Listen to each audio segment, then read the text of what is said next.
Ano talaga yung sinasabi nilang church? Napaka-importante kasi nito pag pag-uusapan na natin yung chapter 2 at chapter 3 ng Revelation. Ayan. Isa rin to sa kinakabahala ko na topic.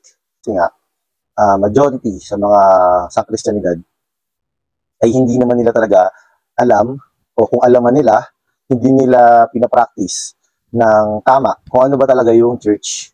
Kaya yung nangyayari, ituloy nila makita itong chapter 2 at chapter 3 na ito. Kaya kailangan natin i-identify ano ba talaga yung church at saan ba ito nagsimula. Ano yung katayuan ng church na ito sa kasalukuyan na takbo ng sang Christianidad. So, dapat makita natin yan. So yung tanong dun sa ano ba yung church, sa Matthew chapter 16 verse 18, sinabi doon ng Panginoon na itatatag niya o itatayo niya yung kanyang eklesiya. Pero sa Biblia, yung eklesiya, kung ito ay tinatag ng Panginoon, ito rin ay nangangahulugang ang kanyang katawan. Na siya yung ulo at yung mga mananampalataya, ito yung eklesiya. Makikita natin to sa Efeso chapter 1 verse 22 hanggang 20. Ito yung sabi dito, at ang lahat ng mga bagay ay ipinasuko niya sa ilalim ng kanyang mga paa at siya ay pinakaloobang maging ulo ng lahat ng mga bagay sa eklesiya. Yung eklesiya, yung pinaka-head ng eklesiya, walang iba kundi yung Panginoong Hesus. Na mahalagang tandaan natin na yung founder o yung head na eklesiya ay ang Panginoong Hesus. Kaya yung mga nagkiklaim na kami yung founder ng church na yan, ito ay masakit sa tenga, mga kapatid. Alatang hindi nila alam yung sinasabi nila. Kasi yung ulo na eklesiya ay walang iba kundi yung Panginoong Hesus. Ito din ay ina-identify ng bagong tipan bilang ang kasintahang babae ng Panginoon, yung kanyang bride o ang kanyang kapareha. So, yung mga verses na sumusuporta dito ay Efeso chapter 5 verse 23 hanggang 27 at ang 2 Corinthians chapter 11 verse 2. Sapagkat ako ay naninibugho tungkol sa inyo ng paninibugho ng Diyos, sapagkat kayo ay aking ipinagkatipan sa isang asawang lalaki upang iharap ng isang dalagang dalisay kay Kristo. Kasi ay nakaposisyon bilang ang isang dalaga, bilang ang kapareha ng kanyang asawang lalaki. Kumbaga, ito yung Panginoong Hesus. Ganun din yung sinasabi dito sa Efeso chapter 5 na ito, verse 22 to 27. Impliedly, pinapakita nito sa mag-asawa na yung babae ay magpasakop sa kanyang asawa. Ganun din naman yung eklesiya. So, pinapakita na kung ano yung principle ng mag-asawa, yun din yung principle ng eklesiya at ng Panginoong Hesus. Sa mga kapatid, yung eklesiya, ito din ay ang kasintahang babae ng Panginoon. At ito ang katawan ng Panginoong Hesus. Siya yung ulo nito, mga kapatid. Pagdidiinan ko ng mga kapatid na yung church, hindi siya building. Kaya sa mga Kristiyano na nakikinig, na nanonood nito, mga kapatid, kapag sinabi natin church, pumunta tayo sa church, although pupunta tayo sa mga kapatid, hindi tayo pupunta sa building, ha? Yan yung church namin. Sabi nila, church namin. At nakikita ko to sa halos karamihan sa mga Kristiyano, na at tinutukoy nilang church ay walang iba kundi isang building. Ito ay nakakalungkot na obserbasyon dahil nga hindi nila talaga totally nauunawaan kung ano ba talaga yung pinapakita ng Biblia. Ang ginawang panlilito ni Satanas sa mga Kristiyano, una, pinakita yung Judaism na ito ay merong templo. Pinakita na yung mga Muslim meron silang mosque at yung iba ay meron ding mga sinasambahan ng mga lugar. Yun yung kasi yung basic yung talagang lugar. At may kanya-kanya na silang tawag doon. At dito naman, Panginoon, wala talaga siyang tinatag na lugar kung saan tayo ay sasamba. Kundi tayo ay sasamba sa Espiritu, di ba? Sabi sa John chapter 4 verse 24. Sa Espiritu, yung ating pananampalataya, wala siya sa lugar. Kaya bilang mga Kristiyano, di natin dapat tinatawag yung isang lugar na church. Kundi ito ay tinatawag nating meeting hall kasi isang building lang yun. Itong building na ito, hindi ito tinatawag na church.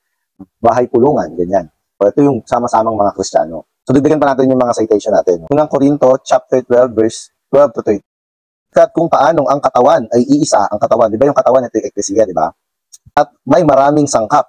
At ang lahat ng mga sangkap ng katawan, bagamat marami ay iisang katawan, gayon din naman si Kristo. Marami kasing mga mananampalataya. Dahil sila ay marami, sila ay iisa lang. At ang ulo natin ay si Kristo. Pagkat sa iisang espiritu ay binautismuhan tayong lahat sa iisang katawan. Naging tayo ay Hudyo o Griego, mamalaya, at tayong lahat ay pinainom sa iisang espiritu. Tayo ay uminom lang sa iisang espiritu. Nakita natin sa Acts chapter 2, yung binabanggit dito na bahagi ng katawan. Ito yung lahat ng mga mananampalataya.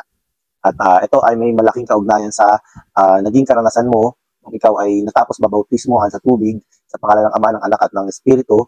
Ikaw ay dumanas ng bautismo sa Espiritu. Basta ikaw ay nabautismohan sa tubig, siguradong daranasin mo rin ito. Ito ay something na enjoyment mula sa Espiritu, maaaring sa panalangin, maaaring sa pagpopropesiya, o sa pakikipagsalamuha sa mga kapatid, nakadama ka ng pagdaloy ng Espiritu. No? Ito ay pagpapatunay na ikaw ay ligtas na. So ito ay ang bautismo sa Espiritu. No? So yun, at ito rin ay pagpapatunay na ikaw ay isang ng Kristiyano. Ikaw ay nagkakaroon ng acknowledgement mula sa Diyos na ikaw ay bahagi na ng katawang ito, mga kapatid. Ito ay ang bautismo sa Espiritu. Papansin nyo, yung church, ginagamit ko kasi yung salitang ecclesia. Ito ay isang Griegong salita.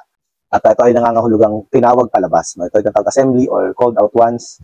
So, yun yung Griegong salita. No? Kung bakit hindi ko ginagamit yung Tagalog term niya na iglesia, kasi nga ayoko na ito ay ma-misinterpret. Gusto kong ipakita na hindi ko tinutukoy yung iglesia na religion, kundi ang tinutukoy ko yung ecclesia, kasi nga gusto ko magkaroon ng distinction, ecclesia. No? At ito din naman yung pinapractice talaga ng mga kapatid, no, na nakakita rin ang same na pangitain na nakita ko na ecclesia yung ginagamit. So, mamaya, papaliwanag ko rin sa inyo kung ano ba yung nangyari mula sa nakaraan sa buong kasaysayan ng ecclesia. Kasi ito ay malinaw na binanggit dito sa chapter 2 hanggang chapter 3 ng Revelation, mga kapatid. Kung ano ba yung nangyari, eksaktong detalye na nangyari. Bubuksan yung mga mata nyo, mga kapatid, kung ano ba yung nakalagay. So, huli, mga kapatid, yung iglesia, ito yung Tagalog term, pero yung ginagamit kong term ay yung Greek na salita na ecclesia. Ito ay nangangahulugang mga tinawag palabas. So tayo yun, tinawag tayo palabas. Mula sa sanlibutan, papunta sa Panginoon. Ito ay ecclesia, mga kapatid. At tayo yung sama-samang mga Kristiyano. Ito ang ecclesia. Basahin natin muna yung Matthew chapter 28 verse 19. Kaya humayo kayo at gawing mga disipulo ang lahat ng mga bansa. Bautismuhan sila tungo sa pangalan ng Ama at ng Anak at ng Espiritu Santo. So yung para maging disipulo ka ng Panginoong Yesus, 'di ba? Bago ka mabautismuhan, kailangan nananampalataya ka sa Panginoon, 'di ba? So kapag nananampalataya ka at binautismuhan ka sa Ama, sa Anak at sa Espiritu, ikaw ay disipulo na, mga kapatid. No? So yung pagiging disipulo, ito ay ang pagiging mananampalataya ng Panginoon. So kailan lang itong mga disipulo na ito ay tinawag ng mga Kristiyano? Ito ay nakalagay sa Gawa chapter 11 verse 26. At nang kanyang matagpuan siya, dinala siya sa Gawa at nangyari na sa isang buong taon sila ay nakisama sa ecclesia at nagsipagturo sa isang malaking bilang. At ang mga disipulo ay pinasimulang tawaging mga Kristiyano sa So lumalabas, mga kapatid, yung mga disipulo, yung mga nanampalataya sa Panginoon ng panahon na yun, sila yung tinawag ng mga Kristiyano. Yung mga Kristiyano, mga kapatid, ito yung mga nananampalataya sa Panginoong Hesus, no? Tayo yung mga disipulo ng Panginoong Hesus, tayo yung mga Kristiyano at ang ecclesia, mga kapatid. Kung merong ecclesia, no, bakit dumami yung mga ecclesia? Kasi nagkaroon ng ecclesia sa Corinto, nagkaroon ng ecclesia sa Thessalonica, ecclesia sa Jerusalem, ecclesia sa Corinth, may 7 churches doon sa Asia Minor, yung Efeso hanggang Laodicea, mga ecclesia, no? Kasi mga kapatid, meron tayong universal na church, no? Lahat ng mga Kristiyano sa buong mundo, ito ay ang universal na church. Ito yung katawan ng Panginoon. Ngayon, sa pang-practicalidad, hindi naman tayo pwedeng mag-meeting na sama-sama na lahat tayo as in, no? At although may posibilidad na mag-meeting tayong lahat, no? Pero sa dami ng mga nanampalataya sa Panginoon, sila ay nag-meeting na lang by locality. Kaya nagkaroon ng mga ecclesia sa lokalidad. Yung mga binabanggit ng mga ecclesia, ito ay nasa lokalidad, no? Gaya na lang dito sa practice nila na ecclesia sa Asia Minor, ito ay isang lalawigan o isang province sa Roman Empire, yung Old Roman Empire, no? At sa practice nila, sila ay tinatawag ng mga ecclesia sa mga locality nila. Ecclesia sa Efeso, ecclesia sa Smyrna, di ba? Ito ay mga locality. Kaya sa atin din, mga kapatid, ito din yung practice, no? Kung nasaan kang lugar, ito ay nabibilang sa ecclesia kung nasaan ka. Supposedly, meron lamang isang grupo ng mga Kristiyano o ecclesia sa isang lugar. So halimbawa, kagaya ko nasa General Trias ako, no? So yung General Trias, ecclesia sa General Trias. Kung dito yung ecclesia sa General Trias ay nahahati naman sa napakaraming pangalan, no? Pag titignan mo yung listahan ng mga pangalan, napakarami, no? Pero supposedly lahat tayo ay isang ecclesia lang. Bagaman dahil nga gumamit sila ng kanilang mga pangalan, nagkaroon ng pagkabahabahagi ng ecclesia, no? So yun, mamaya i-expose ko siya sa chapter 3 ng babasahin natin, no? So Church Inside This. Ito yung nagpapakita, no, ng pagkababa ng ecclesia, no? Church Inside This na siya.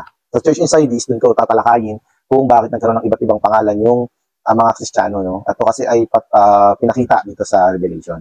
So kala ko meron pa, no? Pero ito yung introduction natin sa chapter 2 hanggang chapter 3. Kasi nga napakataas nito. At alam ko na itong topic na ito ay taliwas sa pinapractice ng mga Kristiyano, no? Sa pangkasalukuyan. Kaya ito ay isang heartbreaking topic para sa mga Kristiyano na nasanay na sa sistema, mga kapatid.